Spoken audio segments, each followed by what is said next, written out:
দীর্ঘ অনেকদিন ধরে আপনারা আমাদের কাছে কোয়েল পাখির বাচ্চা কিভাবে ফুটাবেন সেই সম্পর্কে জানতে চাচ্ছেন। যারা বাসাবাড়িতে অল্প সংখ্যক কোয়েল পাখি পালন করেন এবং আপনারা চাচ্ছেন যে আপনার কোয়েল পাখির ডিম দিয়ে বাচ্চা তুলবেন, তাদের জন্য আজকে ভিডিওটি অনেক মূল্যবান একটি ভিডিও হবে। তো আমরা চাচ্ছিলাম আপনাদের শুধু বলে নয়, আমরা আপনাদেরকে প্র্যাকটিক্যাল ভাবে করে দেখাবো যে আসলে আপনারা কিভাবে কোয়েল পাখির বাচ্চা ফোটাতে পারেন। তো আপনাদেরকে অনেকদিন যাবত ভিডিও দিতে না পারায় আমরা অনেক দুঃখিত। তো আজকে আমাদের এই ভিডিওটি হবে অনেক স্পেশাল একটি ভিডিও। তো হ্যালো গাইজ, আসসালামু আলাইকুম, আপনাদেরকে স্বাগত জানাচ্ছি আমাদের প্রভি অ্যাগ্রো ফার্ম অ্যান্ড নেচারি নতুন আরও একটি ভিডিওতে। আশা করছি পুরো ভিডিও জুড়ে আমাদের সাথেই থাকবেন।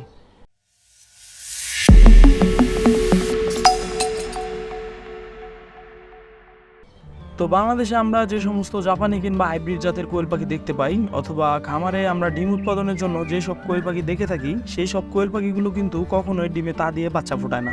তো সেই জন্য আমরা দুইভাবে আমাদের কোয়েল পাখির ডিম থেকে আমরা বাচ্চা ফোটাতে পারি। এক হচ্ছে কোয়েল পাখির ডিম মুরগির কুচে দেওয়ার মাধ্যমে ডিম ফোটানো, আর দ্বিতীয়টা হচ্ছে কোয়েল পাখির ডিম ইনকিউবেটর মেশিনের মাধ্যমে বাচ্চা ফোটানো যায়। তো এইখানে আমরা দ্বিতীয় মাধ্যমটি ব্যবহার করে আমরা কোয়েল পাখির বাচ্চা ফোটাবো। আমরা খুব শীঘ্রই আরও একটি ভিডিও নিয়ে আসবো যে কোন পদ্ধতিতে কোয়েল পাখির বাচ্চা ফোটালে আসলে বেশি সহজ এবং বেশি উপকারী হবে, মুরগি নাকি ইনকিউবেটর মেশিন দিয়ে। তো আমরা সর্বপ্রথমে যে কাজটি করব সেটা হচ্ছে কোয়েল পাখির বীজ ডিম সংগ্রহ করা। এটা আপনারা আপনাদের কোয়েল পাখির মাধ্যমে সংগ্রহ করতে পারেন, অথবা আপনারা পরিচিত খামারে যেয়ে দেখতে পারেন যে আসলে তারা কোয়েল পাখির বীজ ডিম বিক্রি করে কিনা। তো বাসায় যদি আপনি আপনার কোয়েল পাখির মাধ্যমে বীজ ডিম সংগ্রহ করতে চান, তাহলে সবসময় আপনারা 3টি মাদি কোয়েল পাখির সাথে একটি নর কোয়েল পাখি রেখে তারপর তার মাধ্যমে বীজ ডিম নেবেন, এবং এর সমন্বয় করে রাখার পর 2 থেকে 3 দিন পর থেকে আপনারা কোয়েল পাখির বীজ ডিম সংগ্রহ করতে পারবেন। তো আমরা কোয়েল পাখির বীজ ডিম মূলত সংগ্রহ করে রেখেছি আমাদের খামার থেকেই। তো আপনারা ডিম সংরক্ষণ করার জন্য আপনারা ডিমকে ফ্রিজে রাখতে পারেন। এখানে আবার অনেকে জিজ্ঞাসা করতে পারেন যে ফ্রিজে রাখা ডিম দিয়ে কি বাচ্চা ফোটানো সম্ভব কিনা। জি ভাইজানেরা, ফ্রিজে ডিম সংরক্ষণ করে সেই ডিম দিয়ে বাচ্চা ফোটানো সম্ভব। যেহেতু এবার আমাদের দেশে গরমের তাপমাত্রা খুব বেশি, তাই বাইরে ডিম রাখার থেকে ফ্রিজে ডিম রাখাই অনেক উত্তম। তো আমরা প্রথমে যা করব তা হচ্ছে ফ্রিজ থেকে ডিমগুলো বের করে 2 থেকে 3 ঘন্টা বাইরের আবহাওয়ার সাথে খাপ খাওয়ানোর জন্য বাইরে রেখে দেব। আমরা যে মেশিন দিয়ে ডিম থেকে বাচ্চা ফোটাবো সেটা হচ্ছে একটি ম্যানুয়াল মেশিন। তো ম্যানুয়াল মেশিন বলতে এই ডিমটি পুরোপুরি কার্যক্রম আমাদের মাধ্যমে নিয়ন্ত্রণ করা হবে, এবং অটোমেটিক যেসব মেশিনগুলো আছে সেই মেশিনগুলোতে আসলে ডিম নিয়ে এত চিন্তা করতে হয় না। তো আমাদের যেহেতু ছোট একটি মেশিন, তাই আমরা আপনাদের বাসা বাড়িতে যেভাবে ফোটাতে পারবেন সেই জন্য আমরা সেভাবে করেই এই মেশিনটি আপনাদেরকে রেডি করে দেখাবো। তো আমরা এখন যে ডিমগুলো বের করে নিয়েছি সেই ডিমগুলোর একপাশে আমরা ছোট করে চিহ্ন দিয়ে দেব, এবং কেন আমরা এই চিহ্নটি দিচ্ছি সেটা আমরা পরে বলছি। তো আমরা আমাদের কোয়েল পাখির মেশিনটি রেডি করে নিয়েছি। এই মেশিনটি আমি প্রায় অনেক দিন আগে তৈরি করেছিলাম, সেটাই আজকে আপনারা দেখতে পাচ্ছেন, এবং এটাই আমরা ব্যবহার করতেছি আজকে আমাদের এই ভিডিওতে। তো আমরা এখানে আমাদের কোয়েল পাখির বীজ ডিম নিয়েছি প্রায় 63 পিসের মতো, এবং একটি ম্যানুয়াল মেশিন দিয়ে বা ইনকিউবেটর দিয়ে 80 থেকে 85% হ্যাচ হয়ে থাকে। তো আমরা এখন ডিমগুলোকে সাজিয়ে দেব। তো আরেকটা জিনিস মনে রাখবেন, মেশিনে ডিম দেওয়ার কমপক্ষে 1 ঘন্টা আগের থেকে মেশিন রেডি করে রাখবেন। কোয়েল পাখি সহ অন্যান্য যত হাঁস মুরগি কবুতর আমরা পালন করি না কেন, সবার ডিমই প্রায় 37 থেকে 38 ডিগ্রি তাপমাত্রার মধ্যে রেখেই ফোটাতে হয়। তো আমরা মেশিনের তাপমাত্রা রেখেছি 37.5 থেকে 38 ডিগ্রি সেলসিয়াস, যেটা অটোমেটিক নিয়ন্ত্রণ হবে আমাদের অটোমেটিক তাপমাত্রা নিয়ন্ত্রণকারী মিটারের মাধ্যমে। এবং পাশাপাশি আমরা আরও একটি মিটার রেখেছি যেটা হচ্ছে হাইগ্রোমিটার। এটার মাধ্যমে আমাদের মেশিনের ভিতরের আর্দ্রতা নিয়ন্ত্রণ করব। আর আমরা এখানে 12 ভোল্টের একটি ডিসি ফ্যান ব্যবহার করতেছি, যাতে করে মেশিনের ভিতরের পুরো তাপমাত্রা ও আর্দ্রতা সমানভাবে ছড়িয়ে পড়তে পারে। তো আরেকটি বিষয়, আমরা ডিমে যে চিহ্ন দিয়েছিলাম সেটার মূল কারণ হচ্ছে আমাদের এই ডিমগুলো দিনে 2 থেকে 3 বার উল্টিয়ে দেওয়ার প্রয়োজন হবে, এবং দিনে 2 থেকে 3 বার উল্টিয়ে দেওয়ার মাধ্যমে আমরা ডিমের এপাশ ওপাশ 2 দিকে সমানভাবে আলো আর তাপমাত্রা পৌঁছে দিতে পারবো।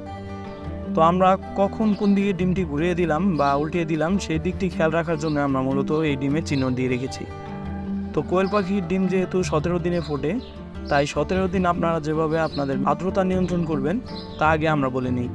আমরা আমাদের মেশিনে 2টি বোতল ঝুলিয়ে রেখেছি, এবং এটাতে করে আমরা মেশিনের মধ্যে পানি দেব, আর এই গরম তাপমাত্রার মাধ্যমে পানি বাষ্পে পরিণত হয়ে পুরো মেশিনে আর্দ্রতা ছড়িয়ে যাবে।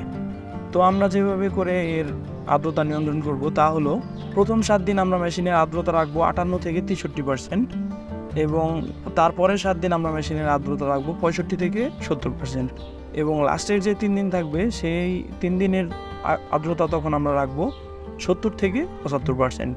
এখানে অনেক বই বা প্রতিবেদনে এর থেকে কম আর্দ্রতার কথাই বলা আছে, কিন্তু আমার অভিজ্ঞতা থেকে আমি বলছি যে এইভাবে যদি আপনারা আপনাদের মেশিনের আর্দ্রতা নিয়ন্ত্রণ করতে পারেন, তাহলে আপনি আপনার কোয়েল পাখির ডিম থেকে 80 থেকে 90% বাচ্চা হ্যাচ করতে পারবেন, এবং এই বাচ্চাগুলো আপনি এ গ্রেডের বাচ্চাই পাবেন। তো এইখানে আপনারা অনেকেই বলতে পারেন আমরা কিভাবে আর্দ্রতা কমাবো বা বাড়াবো। মূলত আর্দ্রতা কমানো বাড়ানোর জন্য আপনারা মেশিনে পানি ব্যবহার করতে পারেন। আর পানি দেওয়ার পরও যদি আপনার মেশিনে আর্দ্রতা না বাড়ে, তাহলে আপনারা ভেজা ন্যাকড়া বা তেনা ব্যবহার করতে পারেন। এতে করে আপনার আর্দ্রতা কমানো বা বাড়ানো সম্ভব।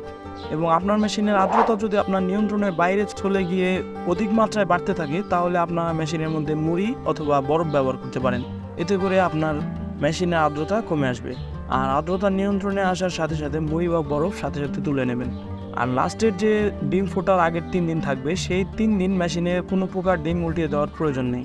এবং 14 দিন পর্যন্ত অবশ্যই দিনে 2 থেকে 3 বার আমরা মেশিনের ডিম উল্টিয়ে দেবো। আর ইনকিউবেটর সম্পর্কে বলতে গেলে এই ভিডিওটি অনেক বড় হয়ে যাবে, তাই আমরা ভিডিও বেশি বড় করব না। আমরা ডিম মেশিনে দেওয়ার 5 থেকে 7 দিন পর আমরা ডিমগুলোকে চেক দিব যে আসলে আমাদের কোয়েল পাখির ডিমগুলোর মধ্যে কোনো প্রকার ভ্রূণ অথবা বাচ্চা দেখা যাচ্ছে কিনা। তো আপনারা চেক করার জন্য বাছাই করে আপনাদের মন মতো ডিম নিয়ে নেবেন ও একটি মোবাইলের ফ্ল্যাশ লাইটের মাধ্যমে অন্ধকারের মধ্যে ডিমগুলোকে নিয়ে লাইটের উপর ধরলেই বুঝতে পারবেন আপনাদের কোয়েল পাখির ডিমের মধ্যে বাচ্চা আছে কিনা। তো এইভাবে দেখার পর যে ডিমগুলো বাচ্চা নেই বা যে ডিমগুলোতে ভ্রূণ আসেনি, সেই ডিমগুলো আপনারা সরিয়ে নিতে পারেন। তো এইভাবে করে 17 দিন পর্যন্ত এসে গেলে দেখবেন ডিম থেকে এমন বাচ্চা ফুটে বেরিয়ে আসছে।